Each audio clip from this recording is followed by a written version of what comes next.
ਜ਼ਿੰਦਗੀ ਜੀਨੇ ਆ ਚੱਸ ਨਾਲ, ਲੋਕ ਸੜਦੇ ਨੇ ਫਿਰ ਅਸੀਂ ਚੱਸ ਨਾਲ ਸਾੜਨੇ ਆ। ਤੂੰ ਟੋਰ ਕੱਢ ਕੇ ਟੁਰਿਆ ਕਰ, ਲੋਕ ਸੜਦੇ ਨੇ ਤੇ ਸੜਨ ਦੇ। ਜਿਹੜਾ ਤੇਰੇ ਹੱਲ ਆਇਆ ਉਹਨੂੰ ਮੈਂ ਡੱਕ ਲਾਂਦਾ। ਉਹ ਗਰਮੀ ਆ ਗਈ ਆ, ਸੜਿਆ ਨਾ ਕਰ, ਗਲੂਕੋਜ਼ ਪੀਤਾ ਕਰ। ਵੈਰੀਆਂ ਨੂੰ ਲੱਗਦੇ ਆ ਜ਼ਹਿਰ ਵਰਗੇ, ਪਿਆਰ ਕਰਨ ਵਾਲੇ ਕਹਿੰਦੇ ਨੇ ਤੂੰ ਮਿੱਠਾ ਬਹੁਤ ਹੈ। ਤੂੰ ਤੇਰੀ ਔਕਾਤ ਤੇ ਮੇਰੀ ਜੁੱਤੀ ਹੈ ਨਾ ਜੋੜ ਕਮਾਲ ਦਾ। ਤੂੰ ਨਵਾਬ ਹੈ ਤੇ ਮੈਂ ਬਹੁਤ ਖਰਾਬ ਹਾਂ, ਤੇ ਜੇ ਤੂੰ ਖਰਾਬ ਹੈ ਤੇ ਮੈਂ ਤੇਰਾ ਵੀ ਬਾਪ ਹਾਂ।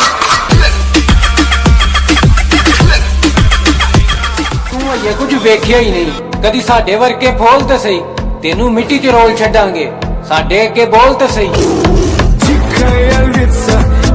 ਬੜੇ ਐਬ ਨੇ ਸਾਡੇ 'ਚ, ਪਰ ਇੱਕ ਖੂਬੀ ਵੀ ਹੈ, ਜਿੱਥੇ ਦਿਲ ਲਾ ਲਈਏ ਉੱਥੇ ਕਦੀ ਦਿਮਾਗ ਨਹੀਂ ਲਾਇਆ। ਅਸੀਂ ਦੋ ਹੀ ਕੰਮ ਜਾਣਦੇ ਆ ਕਾਕਾ ਜੀ, ਰੱਬ ਨੂੰ ਯਾਦ ਕਰਨਾ ਤੇ ਦੁਸ਼ਮਣ ਨੂੰ ਬਰਬਾਦ ਕਰਨਾ।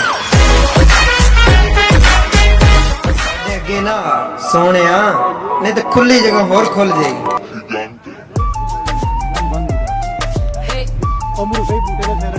ਦਿਮਾਗ ਖਰਾਬ ਹੋਣ ਦੀਆਂ ਗੱਲਾਂ ਮੈਨੂੰ ਨਾ ਸੁਣਾ ਕਾਕਾ, ਮੈਂ ਕੁੱਡਾ